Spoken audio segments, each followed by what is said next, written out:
This is the Security Council chamber at the United Nations in New York. It's here that most of the foreign policy challenges faced by the new administration will ultimately end up. The new U.S. ambassador to the UN, Nikki Haley, the former governor of the state of South Carolina, is a freshman when it comes to foreign affairs. But so too is Donald Trump. We've picked three hotspots the newbies will likely have to wrestle with. Chief among them, Vladimir Putin's Russia. The name of the game here is reset. Professor Maria Zaitseva says Trump's win was greeted in Moscow by little short of outright jubilation. A fresh start, this resetting the button.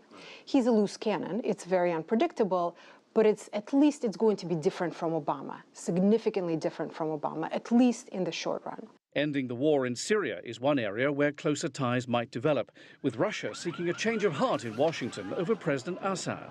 Our strategy all along has been Assad has to go.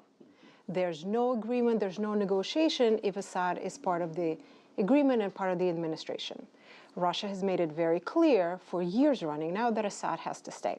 But while many analysts say the mutual admiration between Trump and Putin on display during the U.S. election campaign may continue short-term, history suggests it won't last.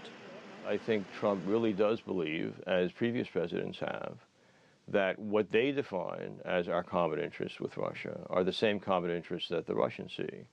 So that, if you, for example, collaborate with the Russians on countering terrorism, that the information, the intelligence that you sacrifice in doing joint operations, for example, against ISIS in Syria or wherever else you happen to be operating, won't be used against you. And then they realize down the road that you've been had.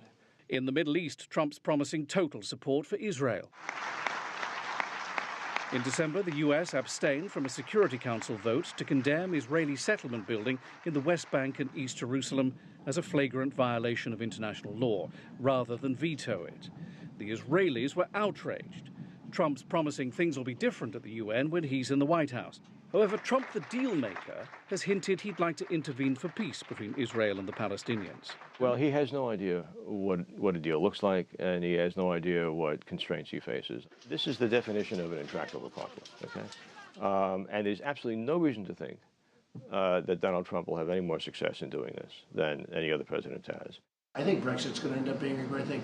With just days before the inauguration, Donald Trump's rattling the diplomatic world again, telling the Times of London NATO's obsolete and offering Russia an end to sanctions in return for a nuclear arms cut. There seems to be a theme developing. Donald Trump is a mold breaker. In foreign relations, as with everything else he touches, the world is just going to have to wait and see what happens next. John Terrett, CGTN, at the United Nations in New York.